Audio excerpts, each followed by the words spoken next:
Эрхэм үзэгчдээ та бүхэн сайн байцгаана уу? Эрүүл мэндийн ээлжих нэвтрүүлэг минь энд үргэлжилж байна. За тэгвэл өнөөдрийн манай нэвтрүүлэгт хүрэлцэн ирсэн зочноо танилцуулъя. Өвөр Монголын Одон телевизийн эрүүл мэндийн зөвлөгч Мөнхөө багш та сайн байна уу? Сайн байна уу?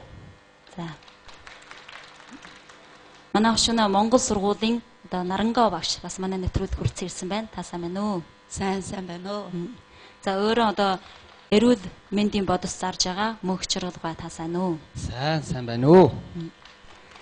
Улаан мөчрийн дэд дарга Амин бас манай нэвтрүүлэгт хүрэлцэн ирсэн байна. Сайн байна уу? Сайн байна уу? За үр хүүхэд бол биднээ бол амь наснаа үргэлжлэл. Тэгвэл одоо бол хүмүүсийн хүүхдэн өсгөж бойжуулах, тэгвэл хожим сургаа хэмжүүлэх бол их чухал асуудал болж байгаа. Тэгвэл одоо нийгэмдэр бол энэ залуу ээж нар хүүхдээ одоо өөрөө хөхөхгүй өөр бодсоор ингээд хижээж байна. Энэ үзэгдэлд та нар өөрөө ямар бодолтой байна? Одоогийн цаг үед одоо манай залуу бүсгүйчүүд өөрийнхөө одоо өвдгөө сайх юм уу? Бас одоо өөрийнхөө биеийнхэн галуурыг одоо хамгаалахын төлөө одоо хүүхдээ хөхөхгүй одоо ийм үзэгдэл одоо ариун үзэгдэж байдаг одоо. Миний үзэхээр бол одоо хүүхдээ одоо өөрийнхөө сүүгээр тэжээсэн бол хамгийн шин тэжээлтэй гэж бодож байна. Бас одоо ээж хүүхдийн хоорондох харьцаа, бас хайр, бас ээжийн хариуцлага гэсэн юм бас ариун байна гэж би үзэж байна. Ээжийн одоо хөлхөр дамжаад ийм ариун үзэгдэлтэй байна гэж үзэж байна. Манай үзэгчид дотроос энэ талаар өөрөө ямар бодолтой хүн байна уу? Би бас өөрөө миний хүүхэн одоо бас 7 сар болж байна. Би бас өөрийнхөө одоо хүртэл өөрийнхөө сүгэн хөгөөд одоо хөхүүлээд одоо юуж байна. Тэр үеэр эхлээ төрөх үеэр тэрчгээд бүр миний сүү бага. Тэгээ би бас хөхүүлд юм уу байд юм уу гэж бодчихсон. Учир нь миний хажууд байдаг хамт сурагч гинэ, найз гинэ одоо бүр зарим одоо өөрөө сүүн талахаар хүүхдэд тижээсэн ийм хүн бас байна. Тэр үед одоо би бас бодож өвдөд бас өвднөө дээрээс нь бас сүүя бага би тэгээ одоо сүгэ хөхөлхөн байх юм уу гэж бодож ирсэн. Тэгээд манай ээж одоо хөшгтүүдийн хэлэхээр одоо сүү өөрийн эхийн сүгэн сайн хөхөл одоо хүүхдийн эрүүл мэнд тэгэл эрүүл мэнд өсөлтийн талаар их сайн гэдэг. Тэгээд би тэр үеэр өвдгөн төсөөлж байгаа хүүхдэн бодоо тэгээд одоо өөрийн сүгэрэн тижээсэн. Тэгээ одоо хүртэл 7 сар болтлоо бас одоо хүртэл тижээж байна. Тэгвэл энэ ер нь ээж хүн хүүхдээ өөрөө ингэж өөрийн сүгэрэн хөхүүлж яваад хүүхдэд ямар сайнтай тал байна? Энэ дээр ярьсан энэ бүсгүй бол их сайн байна. Танд баяр хүргэе. Танай хүүхэд лав эрүүл тохиноор өсөн байж юм аа. Энэ сүү гэдэг бол амтны хөгтөн амтны сүүнээ болж ирхагаас сүрсэлсэн нэг зүйлийн шингэн шим тижээлсэнгийн энэ бол үр хойцсон бойжин өсгүүлэхэд одоо хамгийн чухалтай юм. Жишээлээд хэлэх юм бол хүн бол миний үр хүүхэд нь бол их заяатсан их сайн шим тижээл бөрөнгөж тангаадаг. За хонь нь бол хургандаан морь бол унгандаан гэх зэргээр үнэнээ сүүгээр хүний хүүхдийг тижээх нь тийм их тохиромжтой асуудал биш. Иймээс бол энийг бас анхаарч үзэх хэрэгтэй. Нөгөө талаас авч илүү шимтгийлийн талаас авчих юм бол уурах сүүн дотор хүний биеинд хүүхдийг өсгөн бойжох бүх шимтгийл байхаар барахгүй тэр дотор өвчнийг эсэргүүцэх, дархлаа сайжруулах, эзэн замын одоо бойжилтыг сайжруулах зэргийн олон сайн бодисууд байгаа. Иймээс эхийн сүгээр тэжээх бол маш чухал гэдгийг энд онцлон тэмдэглэе. Нөгөө талаасаа авч хэлэх юм бол эхийн хайрыг үүсгдэг. Бас их хүнээ, хөхнөө хавдар гэдэг юм уу, өндгөвчийн хавдар, савны хавдар зэрэг олон төрлийн өвчнүүдээс урьдчилан сэргийлэх юм нөхцөл боломжийг хангаж өгдөг. Мөн ч эхийн бие харин харьцангуйгаар хурдан идгэрч уул төлөвтөнд орохыг бас төрөгдгөөж өгдөг. Харин тэр хэлбэр төрс хувирах явдал бол энэ дээр байхгүй шүү дээ. Энийг дашаатай ойлгож болохгүй. За тэгвэл энд бас ээж болсон усуд байна. Энэ хүүхдийн багаас нь одоо нэг өдөр дотор штэ. Одоо залгаа хөхүүлээд байх биш үү? Цаг ингээд хэдэн цаг өнгөрөөд ингээд хүүхдээ хөхүүлвэл сайн байна. Та нар өөрөө яаж ирсэн байна? Би бодоход 3 цаг бол 2 цаг хагасаас юм уу 3 цаг аслал нэг хөхүүлвэл сайн гэж бодож байна. Хэрвээ цагтаа хөхүүлэхгүй бол дараа эдшинд ороход яана бас харш болж магадгүй гэж бодож. Хүүхдийн шингэлтийн системд нь бас ашигтай гэж бодож байна. Зүйл эхийн сүгээр хөхүүлэх сайнтай бас нэг тал гэвэл хожим яна ойлоо бас наардч хамаагүй одоо насгүй эзэн болсон ч хамаагүй яна өвчин эрүүл амархан эдгэрдэг гэдэг. ийм нэг онцгой талтай гэж бодож байна. За мөнхөө багш. Энэ асуудлыг их сайхан гоё хэллээ. Үнэн дээр ийм нэг судалгаа байд юм л да. Америк улсын судалгаагаар авч хэлбэл 9,000 хүүхдүүдийг одоо энэ эхийн сүг хөгж гэнэ үү, хөгжгүй юу 9,000 хүүхдэд одоо судалгаа хийж үзсэн байна. Жилийн дотор байгаа хүүхдийг бол ой дээр нь бол мэнээс нь салгах нь бол зүйтэй л дээ. Ой дотор байгаа хүүхдүүдийг ингээд судалгаа хийж үзсэн. Хэрвээ энэ хүүхдийн дотор аль удаан хугацаагаар мэмэн өгсөн хүүхд бол өвчин олох нурм нь их бага байдаг, ондорлт нь өндөр байдаг. Тижээсэн буюу хагас дутуу хөхүүлсэн хүүхдүүд бол амархан өвчин олдог. Ер нь хүүхдүүд бол одоо эхийн сүгийг хөгсөн хүүхдүүд бол 6 сарын дотор бол бараг ямар ч өвчин олддоггүй. Хэрвээ энэ хүүхэд эхийн сүгийн өгөхөөгүй бол 6 сарын дотроос олон төрлийн өвчин олдог. Тийм ээ 6 сар болоод боёожод нэлээд гайгүй болно шүү дээ. Тэрнээс ард бол олон ханин ташуур олон зүйлийн өвчин хүрнэ л дээ. Энэ бол хүний бие дархалгаа бий болж байгаа хугацаанууд юм аа. Тэгвэл багчаас бас нэг асуудал асууя гэсэн. Хүүхдээ одоо хэдэн сараас эхэлж одоо бор хоол идвэл хамгийн сайн. Энэ их зүйтэй асуудал байна. Энийг бол маш анхааран авч үзэх хэрэгтэй. Эхийн сүгийн шинэ хичээл бол сар дотроо бол уурах зүйл хамгийн өндөр байдаг, тийм ээ. Тэгээд аажмаар 4 сараас хойш бол аажмаар буурж эхэлнэ. Хавцсангүйгээр хүүхдийн хөгжил том болж ирнэ. Хүүхэд том болж байгаа болохоор шимт хичээлийн хэрэгцээ бол нэг их болж ирнэ. Иймээс бол 4 сараас эхэлж бол бор хоолнд 4 сараас 6 сарын хооронд бол заавал бор хоолнд эхэлж оруулах хэрэгтэй. Бор хоолнд оруулахын тулд бол олон төрлийн хоолыг одоо нэмж хэрэглэх хэрэгтэй. 2-3 өдөрт нэг эхлээд шингэнээр баг хэмжээгээр нэмнэ шүү дээ, тийм ээ. 2-3 өдөрт нэг төрлийг солих хэрэгтэй. 6 сарын дотор маш олон төрлийн хоолыг амсуулах хэрэгтэй. Энэ бол хожмын олон төрлийн шимт хичээлийг хүлээн авах эрүүл мэндийн чухам жинхэнэ сайн суурь болно. Эхний суурийг бол бид нар хэвлэлд байгаа хүүхдийн үед одоо хэвлийн хүүхдийн сургаан хэмжил дээр ярьчихсан, тийм ээ. Тэрнээс одоо шимт хичээлийн хувьд бол одоо энэ хүний энэ хойтгод амьд ирдэг шимт хичээлийн дотор бол хүүхэд сая төрөнгүүтэн бол нэг хэдэн төрлийн витамин жаахан дутагдaltaй байдаг. Нэг нь бол витамин К-ийн дутагдaltaй, витамин А гэж байна шүү дээ. Энэний дутагдaltaй, витамин D-ийн зохион дутагдaltaй. Ягаад гэвэл энэ тослог зүйлийн витаминыг одоо энэ манай энэ хойтг бол хязгаарлалцдаг байхгүй. Тиймээс бол төрснөө дараа бол заавал энийг анхаарах хэрэгтэй. Нэг илүү витамин E, D-ийг бол эмчийн золоодлогоор одоо төрсөн хүүхэд 7 хоногоос ч юм уу 14 хоногоос цааш заавал энийг нөхөх хэрэгтэй. За нөгөө талаас авч хэлэх юм бол 5-6 сар болоход бол эхийн сүн дотор байгаа төмөрлөгийн хэмжээ их багасдаг. Ер нь нийтэндээ авч хэлэх юм бол эмэгтэйчүүд бол хүүхдүүдийн 30-40% нь бүр төмөрлөгийн дутагдaltaй цус дутсан байдаг. Тийм болохоор бол хүүхдэд 6 сараас өмнө бол заавал төмрийг нөхнө. Төмрийг нөхөхийн гол асуудал бол одоо манай Монгол хүнд бол их амархан. Махан дотор их төмөрлөг байдаг, илгэнд их төмөрлөг байдаг. За энийг багаар өгж нэмэх хэрэгтэй. Нөгөө талаар нэг авч хэлэх юм бол 4 сараас эхэлж өндөгнөө шарыг идүүлэх хэрэгтэй. Өндөгнөө шар дотор бол одоо бидний уурга тархийг өсгөн бойжуулдаг маш чухал одоо өөхлөг бодис байдаг. Маш олон шимт хичээл бодис байдаг. Ийм болохоор байж та хүүхдийг 4 сараас эхлээд өндөгнөө шарыг багаар идүүл сурах хэрэгтэй. Тэгвэл хүүхэд минь ухаалаг болно, эрүүл байна, шимт хичээл нь сайн байх болно.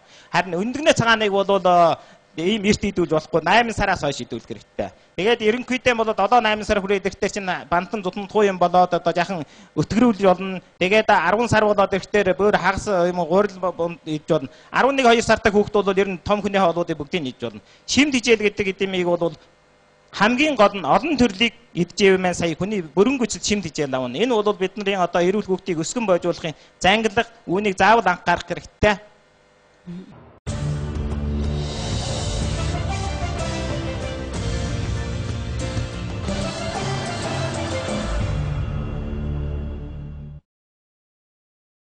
Тэгвэл хүүхэд бол нөө өсвөрийн наснд адилус хугацаанд бол унтах цаг нь бас адилгүй байж болно. Тэгвэл энэ нялх хүүхдийг одоо гэрээ ахмад бол ээж хөө одоо хизээ унтуулах юм уу? Энийг бол сайн одоо зохицуулж чаддаггүй байна. Намайг ч гэсэн миний ээж хэлдэг өдөр нь унтчихдаг. Өсөн нь унтахгүй тэгээ ганц бахараад одоо тэдүсийг бас амруулахгүй жоохон байж захтаа ч одоо нялх байхтаа. Тэгвэл энэ талаар та бидэнд бас нэг тайлбар хийгээд өгнө. Энэ унтна гэдэг бол байгаль эрдэмтдээс одоо хүн төрөлхөд нь заяасан бас нэг чухал юм. Хүн унтаж байх үед хүнээ бие эрхтнүүдийн өдөр ажиллаад одоо сүн амралт гэж дахин сэргээлт үүсгэж байдаг. Хүний бие бол дасралтгүй шинжилж байдаг. Иймээс бол унтна гэдэг бол одоо хүүхэд том хүн бүгдэнд нь их чухал. Хүүхдэд авч хэлэх юм бол нэн чухал. Яагаад гэвэл хүүхэд унтаж байх үед сая өсөлтийн гормон нь энгийн цагийн үеэсээ бол 3 дахин илүү шүүрсэлж байдаг. Энэ үед нь бол бидний уурга тарих, хүүхдийн уурга тарих, хүүхдийн биеийн өсөлт бол 3 дахинаар нэмэгдэж байна гэсэн үг. Иймээс бол хүүхдийн унталтыг бол одоо маш их анхаарах хэрэгтэй. Нялх хүүхдийг бол ерөөсөө мэмэлснээс цааш бол 20-оос 22 цаг хүртэл юм уу. Тэнд бол 23 цаг хүртэл унтаж болно. Унтаж үгүй үед нь бид нар түнд сая одоо тэнтэй наадаж өгөх юм уу, түүнийг одоо сайхан хөдлөх юм уу, жаахан эллиг массаж хийж өгөх юм уу, үг ярьж болно. Бис унтаж байгаа хүүхдийг сэрээхгүй. Энэ нэгдүгээр асуудал. Танайд ерөнхий ярьж явах бол их зүйтэй. Гэхдээ цагийн та арай л багасгацсан шиг надад санагдаж байна л да. Ер нь бол сургуульд орох хүүхдийг бол 7 наснаас өмнөх хүүхдийг бол 12 цагаас дээш унтуулж явах ёстой. Хадагта 11 цаг унтуулж явах ёстой. Бага сургуулийн хүүхдийг бол 10 цаг, хамгийн доотлоор 10 цаг унтуулж явах ёстой. Дунд сургуулийн хүүхд бол хамгийн доотлоор 9 цаг унтаж явах ёстой. За том хүн бол сая одоо 6-аас 8 цаг унтаж болно. Настайчууд бол харьцангуй илүү унтаж болно. Иймэрхүү байдлаар зохицуулах хэрэгтэй. Энэ унтах асуудлыг их зөв шийдвэрлэвэл сая хүүхд сая өссөн таныг хэлж байгаа тэр анхаарал төлбөр хүүхд унтсаж сэрснээ үед сая үйлнэлдэг шүү дээ тийм ээ анхаар нь цовоос хэрэглэн байна тэр бүх юмнууд нь анхаарал төлбөр нь их сайнхан байдаг шүү дээ тийм нэн их эрүүл байх болно. Тиймээс бол хүүхдийн унтахыг заавал анхаарах хэрэгтэй. Багаас нь заавал 9 цаг болоход орон доор нь гаргаж хэвтүүлээд үлгэр юм уу ямар нэгэн сонирхолтой зүйлийг ярьж өгөө тэр хүүхдийг унтах тийм багаас нь тийм эрүүл хүмжлийг авч тогтсон цагтаа унтдаг дадгаалыг бий болгох бол маш чухал юм да. Тэгвэл бид яаж энэ нэр нэдэрдэн тэнцсэн эцэг их болох вэ? Та энэ талаар яриад байна уу? Энэ тухай ярихнаараа нэг хүнээ эцэг их болно гэдэг чинь одоо хариуцлага энэ төр болно. Өөрийнхөө гэр бүлд хариуцсан, өөрийнхөө үр хүүхэд хариуцсан. Ингэхээр бол одоо хариуцлагын үүднээс одоо яаж нэг гэр тэнцсэн гэрээ ахмад болох вэ гэвэл одоо маш нарийн зүйлсээс л бага сага жижиг сажиг зүйлсээс л ихэж хийх хэрэгтэй. Жишээлбэл хэлбэл одоо хүүхдээ яаж яхан өвчин зовлонгүй, халуунд нь халаахгүй, хийдэнд нь хөргөөхгүй, за ийм явуулна. За тэгээд өөд нь сургууль суйд орхноор нь одоо энэ цагт нь суралцуулна, цагт нь амруулна. Ямар янзтай энэ бүр манай эцэг их болох ёстой үүрэг хариуцлага. Манус энэ хариуцлагын цаг ямагт өөрийгөө анхаарал, өөртөө сануулж үр хүүхдээ сайн сайхан авч явах ёстой. Үр хүүхэд манай нэг үндэстнээ ирээдүй их орноо ирээдүй гэж бас ярьдаг. За өөрхөн заагаас авч гэдэг манаас эцэг их болох өөрийнхөө одоо ирэх юунаа одоо нэр нэдрийн төлөө хол шиг авч хэлвэл нэг үндэстэй ирээдүй. Ийм учраас манаас одоо үр хүүхэдтэй цаг ямагт эцэг их болох одоо дээд хэмжээний анхаарал тавьж, хүч шаардлага тавьж хүүхдээ зохицуулбал за одоо их орноо ирээдүй, манай үндэстнээ ирээдүй нэн сайн сайхан болох байхаа гэж бодож байна. За мөнхөө багшаас бидэнд бас ямар санал үнж өгмөр байна? Энэ хүүхэд төрчихвол ээж аав болчихвол одоо бүх юм мэдчих юм биш ээ. Бид нар бол хүүхэдтэйгээ хамтаар өсөж бойжих хэрэгтэй. Бид нар суралцах хэрэгтэй. Хүүхэдтэй хайр түгээх хэрэгтэй. Иймээс бол одоо энэ бол нэг урт удаан хугацаанаас суралцлагын алхам юм л та. Ер нь хайрыг мэдэрнэ гэдэг бол маш чухал байдаг. Хайрыг бол дуурайн дагах, суралцах, сэтгэл гаргахаар хайрыг олж авч болно. Хайрыг өсгөн зузааруулж болно. Хайрыг мэдрэх, илтгэх, хүргээхээр хайрыг хуваалцаж болно, тийм ээ. Хайрыг өсгөн, тийм ээ. Дээрээс нь хөгжүүлэн, түгээн дамжуулаад одоо энэ хүн төрөлхөйтний юм сайхан халуун дулаан уур амьсгалыг бий болгож болно. Нин чанагт хэлэх юм бол одоо байгаль ертөнцийн хайр илбэрлэлийн хүртэн. Энэ бол хүн бол төрснөө хамгийн их чухал асуудал юм. Иймээс хайрыг мэдрэх бол хамгийн чухал. Тийм хүн бол багдаан ээж аавынхаа хайраар буусайлагдсан өсөж хайрыг мэдрэх бол энэ хүнээ хүн болохын нэг том алхам юм аа. Иймээс зөвхөн хүүхдтэй хайр өгөхөөр барахгүй хүүхдтэйсэн бас хайрыг хүртэж байх чухалтай л дээ. За нөгөө талаар авч хэлэх юм бол хүний энэ юу хүн гэдэг бол бүх юмыг дуурайн дагахаар сурдаг. Тиймээс бол одоо бид нар заавал их эцэг болгосод заавал тийм дуурайал болох хэмжээнд одоо ажиллах хэрэгтэй. Өөрийнхөө үг яриа, үйл хөдөлгөөн хийж байгаа бүх зүйлдээ анхаарал тавина. Хүүхдтэй сайхан дуурайал болно. Хүүхэд зөвхөн чиний хэлэхээс сурах юм биш, чиний хийж байгаа үйл хөдөлгөөнөөс ч сурдаг. Тиймээс хүүхэд цаашаа хараа наадж ийсэн ч гэсэн чиний юу ярьж гэнэ үү, юу ч чихэнд нь оюундан суурилж байдаг. Тийм болохдоор одоо энэ талаар маш сайн анхаарах хэрэгтэй. Одоо эцэг их болгосод минь хүүхдийнхээ өмнө тийм эвгүй зан гаргаж болохгүй шүү. Яагаад гэвэл амархан сурчдаг байхгүй юу? Зодоо хийх, хэрүүл хийх тийм ээ. Олон зүйлийг битгий үзүүл. Тэр муу мухай юмыг суйрлуулах шаардлага байхгүй. Яагаад гэвэл суйрлаад одоо хүндээ мэдгүй ч гэсэн суйрлаад авчсан болвол хожим яг сайхан айл гэр болохдороо таны хийж исэн бүх үйлдэлүүдийг дахин хуулбарлан шүү. Энэ бол нүгэлттэй асуудал болно шүү. Хүний үрийг зовоох асуудал болж байгаа байхгүй юу? Ингээд бол дуурай болох бол одоо хамгийн их хүчин чадалтай гэдгийг харуулж байна. Нөгөө талаараа хүүхдийн одоо эцэг их болчвол нэг зардаг болгодог хүн байж болохгүй.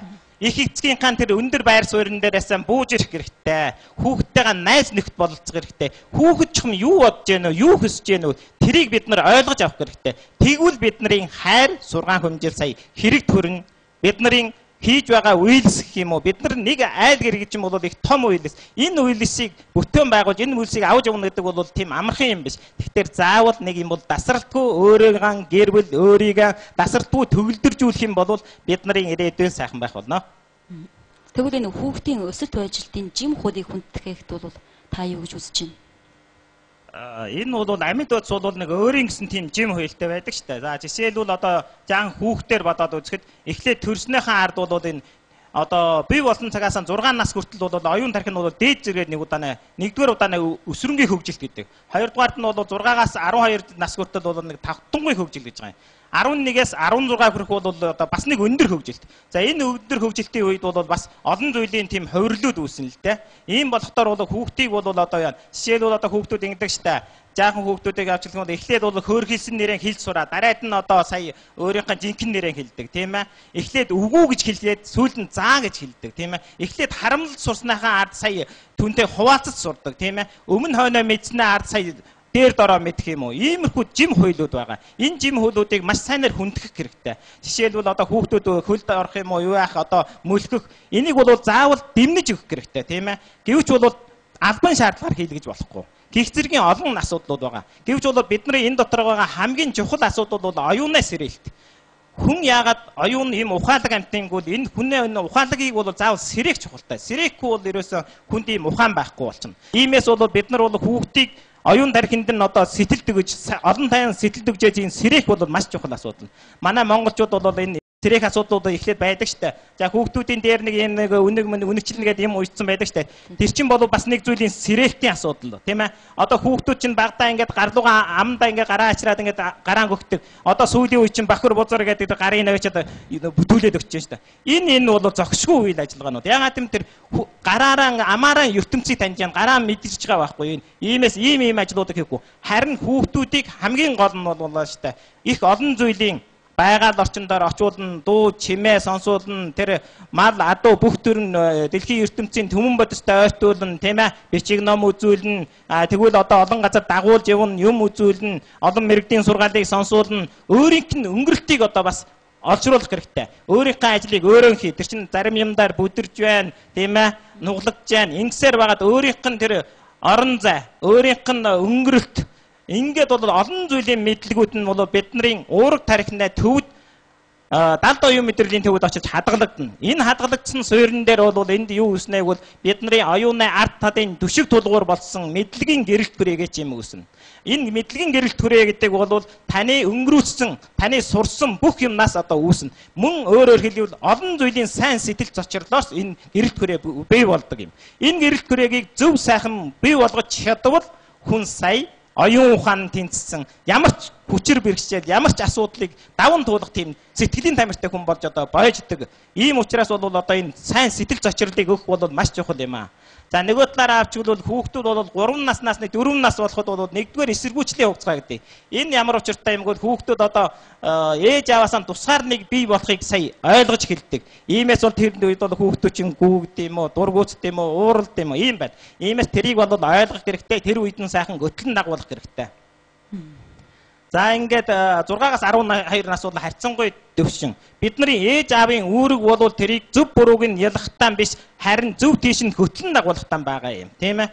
Энэ хүүхдүүд нэг юм асуудаг штэ. Энэ ямар учиртай ямар юм гээл нэг олон юм асууднаа хүүхдүүд. Энэ үед бол бид нар хүүхдэд бол боттой хариулт өгж болохгүй шүү. Энэ бол хүүхдийн оюун ухааныг хүлээслэхийн хамгийн том алдаа гаргаж байгаа юм. За энэ юу юм гээл дэвтрээ гэд хэлчих юм бол тэр дэвтрээс өөр юм дахиж бодож авахгүй. Тойгоонд нэгнээс суугдлах чинь. Дэвтэр юу юм бэ? Энэ юу юм бэ гэвэл энэ одоо цаасан дараа бичсэн юм байна. Чи юу гэж ойлгож байна вэ? Нэг гэж хоёулаа задлаж ярих хэрэгтэй. Тэгээд оюуныхан тэр цаашин дэвтрээс өөрсөн нэг нэр юм уу энийг судлах тийм боломжийг үлдээж өгөх хэрэгтэй. Тэгвэл бидний хүүхэд хожим юу болно нөгөө хожим нэг ямар нэгэн асуудлыг тусгайлан шинжилж бодох өөрөө сэтгэх чадвар энд үлдэнэ. Ингэснээр бол манай хүүхдүүд бол тийм цаваас эргэлэн юмыг үүдэн бүтээх чадвартай болно. Гүү бол хүлээслэгдэнэ, тийм ээ. Одоо энэ их маш олон хүмүүсүүд бол хүлээслэгдсэн болохоос мөн энэ амьдралынхаа жимээр яваад байгаа байхгүй юу. Тэрээс өөрийг нь ялан давж чадахгүй байгаа. Энэ асуудлыг бол зөвөр ойлгох хэрэгтэй.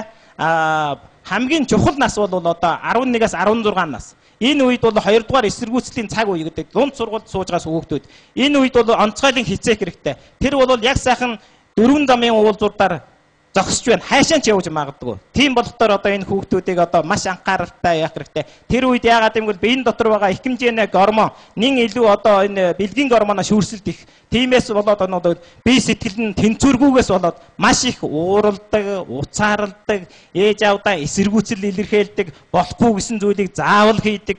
Ийм нэгэн нас байдаг. Энд бол бид нар бол энийг бол тухайн үед хүүхдүүдтэй ойлгуулж хэлэх хэрэгтэй. Чи яг энэ насандаар байна шүү. Ийм учиртай байна. Тэгээ чи ингэж яана. Бид нар хамтдаа энэ хэцүү цаг мөчүүдийг туулъя. Аав ээж нь чамтай хайртай шүү. Ингээд сайхан зөв тийш нь хөмжүүлэх юм бол бидний үр хүүхдүүд үнэхээр сайхан хөмжигдэж гарч ирэх болно. Тэгвэл энэ удааны нэвтрүүлгийг өгүүлгэн өгөр өндөрлүүлье. Бид дараагийн нэвтрүүлэгтээ баяртай золгоцгаая. Баяртай.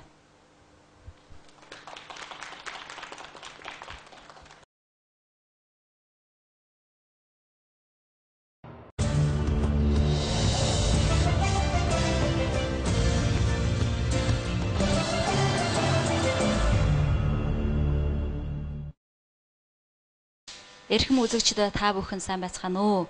Эрүүл мэндийн ээлжих нэвтрүүлэг минь энд үргэлжилж байна. За тэгвэл өнөөдрийн манай нэвтрүүлэгт хүрэлцэн ирсэн зочноо танилцуулъя. Өвөр Монголын одон телевизийн эрүүл мэндийн зөвлөгч Мөнхө багш та сайн байна уу? Сайн байна уу? За. Манай өвчнөө Монгол сургуулийн одоо Нарангоо багш бас манай нэвтрүүлэгт хүрэлцэн ирсэн байна. Та сайн байна уу? Сайн байна уу? За өөрөө одоо эрүүл мэндийн бодос зарж байгаа мөнх чиргалгаа та сайн уу? Сайн байна уу? Улаан мөчрийн дэд дарга амин бас манай нэвтрүүлэгт хүрэлцэн ирсэн байна. Сайн байна уу? Сайн байна уу? Агшууд одоо манай Монгол сургуульд бас удаан жил ажилласан. Тэгвэл энэ хүүхдийн өсөлт бодитын талаар та бас өөрийн өсөлт бодитын талаар миний анх ойлгосон тэр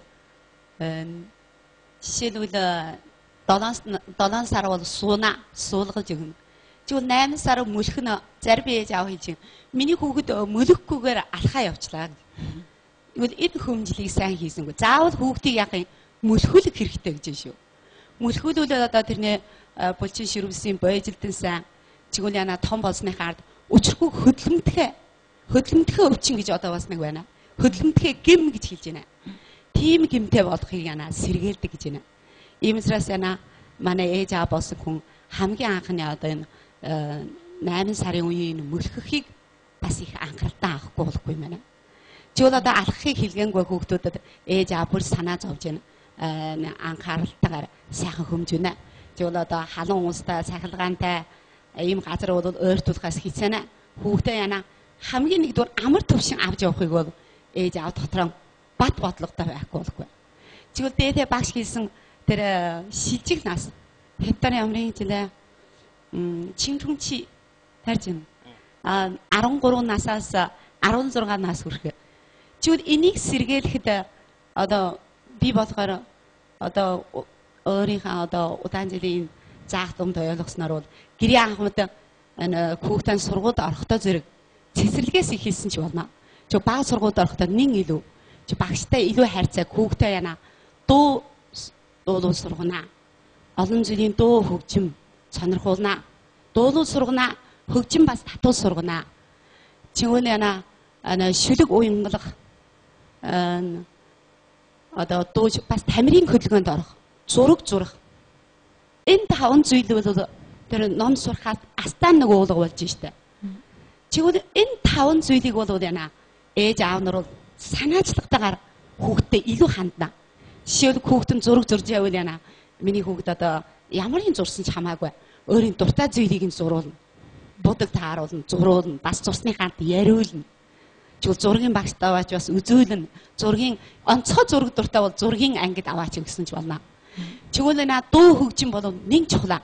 Дуу дуулуул сургана. Дуу хөгжмийг сонирхуулна. Сайхан хөгжим татдаг хүний хажууд дагуулж аваач шин. Энэ хүн яасан сайхан хөгжим татчих. Энэ хүн яасан сайхан дуулж ийн. Сайхан юмыг бахруулна. Чүл шүлэг одоо манай сургууль их сайхан хийдэг. Жил нэг удаа энэ мөнгө толгой шүлгийн уултаа хийдэг. Шүлэг уянгалахаар дамж олон хүнтэй харьцан, олон хүний дунд гар зогсон ярина. Чү энэ хөдөлгөөний бүгдийн өнгөрөөсөн хүн эдгээр хөдөлгөөний дунд бас олон хүнтэй харьцнаа. Олон сайн сайхан говаа сайхны хүмжлийг хүртнэ. Энгүүд энэ шижиг нас хүрээдэг яах юм? Хувьсалтын нас гэж хэлнэ. Хувьсалтын нас хүрээдэг энэ хүүхэд тийм онцгой муухай болж хөвөрөхгүй. Жишээлбэл одоо хитээлдэг чинжүнчи энэ хүүхэд одоо онцгой ээж аавдаа уурлах юм уу? Онцгой одоо эрэгтэй хүүхэд бол эмэгтэй хүүхдийг дагаа яваа хоноо явж. Эмэгтэй хүүхэд бол гэртээ ирж хондохгүй. Эрэгтэй хүүхдийг дагаа яваа хоноо явж. Чигвэл багшийнхаа дасгал даалгавар одоо сургуулийн учрыг бүр хамаархан байж байна. Ийм учраас энэ залуу ээж аав нар болоод одоо энэ шилжиг нас хүрээгүй хүүхдүүд ээж аав бол би бодоход энийг онцгой анхаарах байхгүй. Чи энэ талын хөмжил манай багш нар болоод одоо энэ гэрээ ахмад бол бас энэ талын танилт бол би үзэхэд бас жаахан доор байх шиг.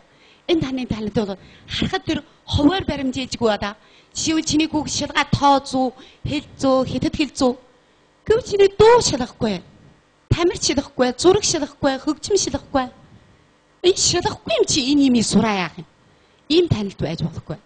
Эн чинь бол энэ хүүхдийн хувьсгал настаа шууд холбоотой. Чүү цаашаа ном сураа явахад нэг холбоотой болно. Хүүхд биедээ итгэлтэй болчихно. Нэг удаа дуудуулах болоо нэг удаа хөгжим татах. Тэний хүүхдийн өөрийн биеийн хөрөлцгөө талаан нөхөрлөнө. Бас уламж чамаас сурах ийм зүг төгтөлдөг. Ийм учраас минь танд ийм байна. Дээд багш миний таньсан энэ үзэл таарж байгаагүй юу багшаас асууж үзье. Их зүйтэй, их сайхан ярьлаа. Баярлалаа. Энэ манай ах 50 өдөр бас олон гэрээ ахмууд ирсэн байна. Тэгвэл энэ хүүхдийн өсөлт хойжтын талаар та нараас өөрөө ямар үзэлттэй байна? Тэгвэл одоо багшаас бас нэг асуух нь бол одоогийн нийгэм бол одоо нөхцөл маш сайн. Тэгэхээр одоо хүүхдүүд бол бараг хал зовлон гэх юм бараг амсгүй. Тэгээ одоо хэдийгээр нөхцөл сайн боловч хүүхдүүдийг одоо энэ одоо ингэж хөмжүүлэх одоо сургуулийн талаас гэсэн хамаагүй гэрээ ахмадын талаас гэсэн хамаагүй хүүхдүүд бас энэ нийгэмд яаж боргожун шиг ингэж хөмжүүлэх талаар ямар сайн арга зам байна уу гэж бас зөвлөг авъя гэж бодож байна. Энэ дээр ингэж бодож байна л дээ. Одоо бид нар бол үнэхээр хүүхдүүд бол одоогийн нийгмийн хүүхдүүд бол маш их сайхан зоол жаргалтай өсөж байгаа. Гэхдээ энд бол олон талын асуудлууд оршиж байгаа. Нэг бол одоо бид нарын өгж байгаа хайр хитрхи илүү хайр өгж байна, тийм ээ. Хитрхи их хайр өгтөр чинь яадаг вэ? Хүүхдүүд одоо юугаа мэдэхгүй, одоо хэр хэмжээгээ мэдэхгүй одоо бий л гэсэн тийм аймаар тийм одоо юу хэмдэ одоо хэмжээ хязгаарыг мэдэхгүй хүн болж өссөн байж байгаа. Ийм нэг аюул байгаа. Тиймээс хайр бол хязгаартай байгаад хайрыг бол зогстой байх үедээ сая бал буран мөт тэр сая үйлдэл нь бадарна. За тэгвэл одоо дараад нь аваад хэлэх юм бол хүүхэд одоо хитрхи их юу гэж байна шүү дээ. Одоо хүсэл шаардлага өгж байна. Чи бол манай гэрийн ирээдүй, чи бол одоо бид нар чиний төлөөл одоо амьд байна гэх юм уу. Хих зэрэгээр яхахтаар хүүхдэд бас их сэтгэлийн дараас өгнө. Сурлагт нь бас их нөлөө үзүүлнэ. За нөгөө талаар бол маш их мөнгө төгрөг өгж байна шүү дээ, тийм ээ. Их мөнгө өгөхдөр бас ямар учир гарнаг бол энэ хүүхдүүд ч юмас маш өргөлдгөн, тэгээд чармайх тийм зорилтгүй, тэгээд одоо бас муу үйлдэлүүдийг хийх ийм ус асуудлуудыг үүсгэж байна, тийм ээ. Энэ бол сургаан хэмжээний талын асуудал. За зодохыг би сая ярьж байсан. Зодох гэдэг бол хүүхдийн зодохтор яадаг гэхээр одоо буруу талдаа явах сонирхолтой. Яагаад гэвэл хорсол үүснэ. Тийм ээ, дээрэс нь бол буруу тийшээ явна, буруу хэрэг хийн, өөрөө бас хүнд хүчрхэл хэрэгэлдэг, оргон дутаах зэргийн асуудлуудыг бас үүсгэндэг, тийм. Тиймээс бол бас хүүхдийн өмнөр хитрхи орж ажил хийх бол маш их буруу ажил байгаа. Яагаад гэвэл хүүхдийн өмнөр нь ороод юм хийгээд байхдаа тэр хүүхд чинь зөвхөн ном сурахаас өөрч эрдэмгүй хүн, тийм юу ч хийж чадахгүй болно, тийм ээ. Өөрийнх нь өссөн боожих тэр хөгжих чадваруудыг алдагдуулж байгаа байхгүй юу. Тиймээс хүүхдийг бол хамгийн чухалтай нь бол өөрийнхөө ажлыг өөрөө хий. Яагаад гэвэл чи хоол идэхдээ өөрөө хэд, хувцас өөрөө уугаа, тийм ээ. Унсан газараасаа өөрөө босцохс. Хүүхдийг тэр унаад ойчих үед нь заавал гүйж очиж хэрвээ амар төвчөнд байх юм бол заавал гүйж очиж тэрийг босгож шаардлага байхгүй. Тэр жаахан уйлж жагаад өөрөө босоод ирнэ шүү дээ. Энэ бол сая хүмүүжүүлийн жинхэнэ зөв алхмууд. Энэ алхмуудыг зөв хийгээд бидний хайр хүмжил сая үрдэнд хүрнэ. Тэгвэл одоо энэ хүүхдүүд одоо сургууль суугаад ирнэ штэ. Тэгэхээр одоо энэ дасгал даалгавар заримдаа их юм уу? Зарим хүүхдүүд одоо энэ номд бол их сурах дурггүй байна. Тэгвэл энэ хүүхдээ яаж энэ ном сурахд их багтаа болгох энэ талаар та нар юу гэж үзэж байна? Энэ талаар одоо би өөрийнхөө амьдрал донд өөрийнхөө гэр бүл хэрэгэлсэн энэ талаас нэг өөрийнхөө дэгүмхэн яриа.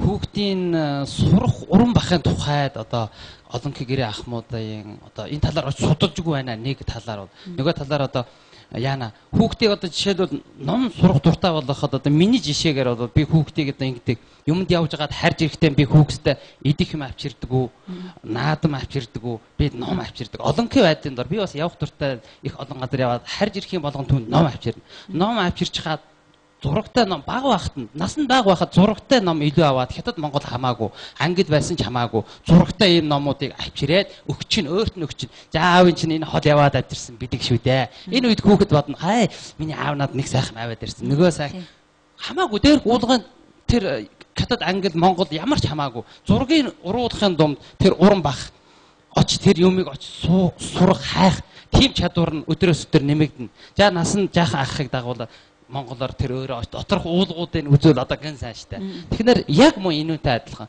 номыг одоо дотор нь олон зүйлийн сайхан юм байна гэж дагуулна манаас оч гэрээ ахмууд энэ дотор сайхан юм байна шүү. Чи энийг уруул үздэг л болов. Хайдаг л бол энэ дотор сайхан юм байна шүү. Ингэж хэлнэ. Санаачлахтайгаар энийг бол гэрээ ахмад очих хэрэгтэй. Тэгээд тэр номуудыг одоо бүр авч өгч болно. Авч өгөх ёстой. Заавал бичгийнхээ ширээн дээр байх ёстой нэг хэсэг ном байна. Энэ номуудыг манс гэрээ ахмад авч өгөө тэрнийг уруулаа үзнэ. Шан жишээлбэл тэр баки чаншуу дээр газар байгаа дэлхийн хамаатай тэр уул ус тэр олон сайхан юмуудыг энэ аль улсад байдаг. Жишээлбэл энэ барилга хаа байдаг. Манай Шанхай хотын тэр дэмш та яаж үнэ хамгийн том юу хийх тэр үдсэр телевизээр гараад ирсээр миний хүүг энэ Шанхай хот таарж миний хүү зүг хариуцаа. Апер төмөр зураг Францын нэртэй барилга. Одоо гэх мэтээр очиж дагуулна.